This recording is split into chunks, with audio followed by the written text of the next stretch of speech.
1, 2, 3, 4. 5, 6. Have you ever visited another country and became speechless for a good reason or bad?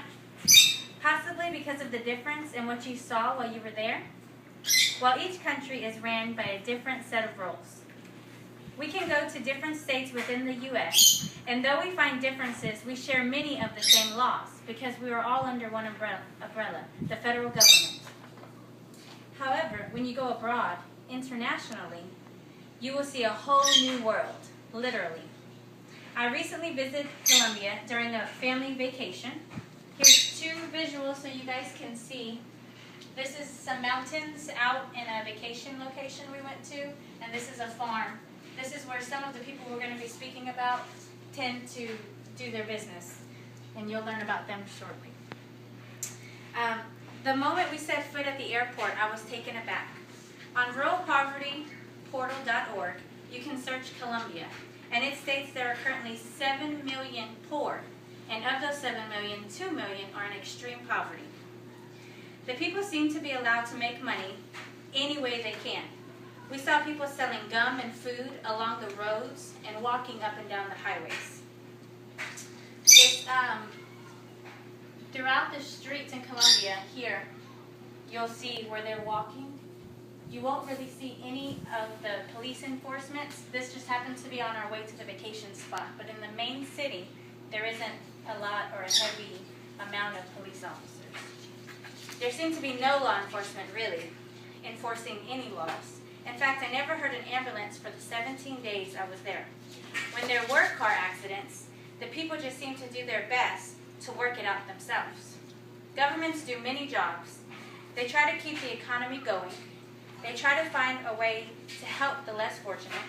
And though every country has some type of leadership, there will always be people not happy with the one in place. They may think they have a better way to do things, or they may choose to compete in an election or take matters into their own hands and fight by force to take control. In Colombia, there is a leadership in place, and yet there are rebels who believe that their way is better. Today, we will explore more about Colombia, its political side, and why their opposing opponents are called rebels. When the government began, the Republic of Colombia is a unitary constitutional republic comprising of 32 departments. The country is located in northwestern South America. The territory of Colombia was originally inhabited by indigenous people. Examples are the Musica, was one of the groups. Another group was the Quimbayas, and then the third group, or last group, is the Taronas. Colombia declared their independence from Spain in 1810. Finally recognized their independence from Spain in 1819 after a battle, and the Republic of Colombia was declared in 1866. The type of government that Colombia is ruled by. Here's a picture of the flag that is currently for Colombia. The colors, they all represent something. The gold on the flag represents the gold that Colombia has. The blue represents the country that is in between 2 oceans, the Pacific and the Atlantic Ocean. And the red represents the blood that they fought for their independence. That's hard to figure out. The type of government of Colombia is ruled by, Colombia has a republic democracy government with separation of powers into executive, judicial, and legislative branches. The legislature has a Congress, the judicial has a Supreme Court, and the executive has a president. Colombia has control institutions which mix government and public officials who work with one another. The citizens of Colombia cast votes concerning the government, and they employ a public sector office for Inspector General to oversee the public interface of the government. Who is the president of present-day Colombia? Using Britannica Online, the president of Colombia is Juan Manuel Santos Calderon. He is born August 10th, 1951, and he is currently 62 years old. President Santos Calderon is the 32nd president. of Colombia. He was elected August 7, 2010, and he was born in Bogota, Colombia. He was an economist by profession and a journalist by trade. He is a part of a wealthy Santos family who in 1913 to 2007 were the majority shareholders of an editorial house called El Tiempo, which is a newspaper. Until in 2007 they was sold to Editorial Planeta, which is a publisher. Here I have a picture of the president that is currently of Colombia. The Revolutionary Armed Forces of Colombia, named FARC. This basically stands for Fuerzas Armadas Revolucionarias de Colombia.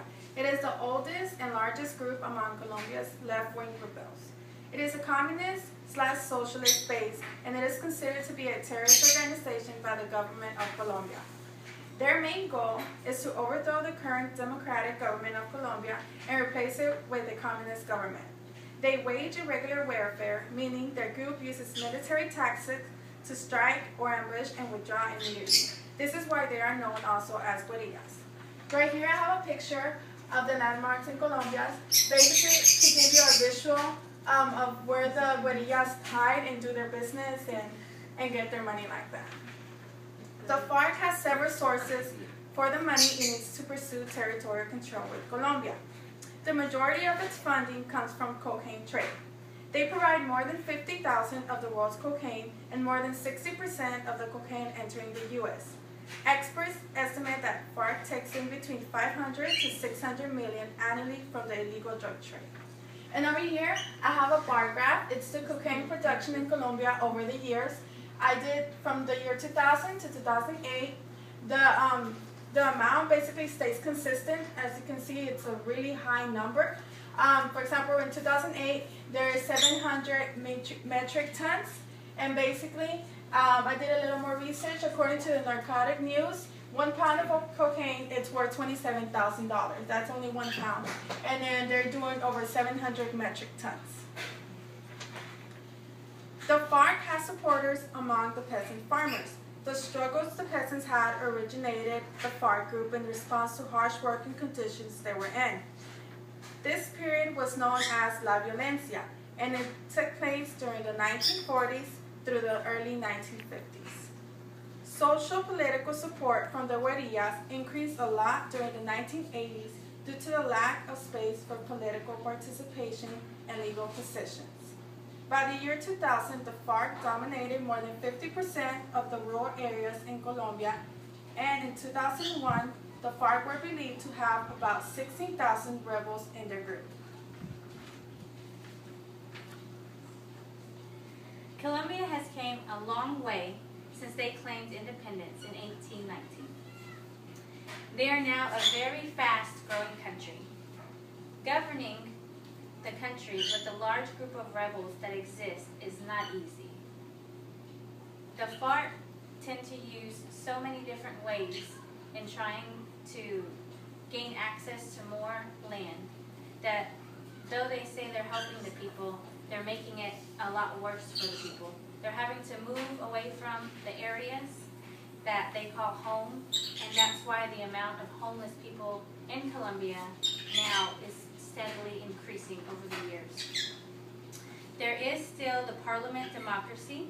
However, of course, there is a lot of corruption taking place due to the FARC that is still very active in Colombia. The irony is that decades ago, the FARC was organized to speak up for the peasants and aid them through the harsh periods they had to endure. The current days, FARC has caused much affliction upon the people, and being a top trafficker of drugs, as you can see with the numbers just outrageous. This is how they fund their groups to make their purpose all the more confrontational.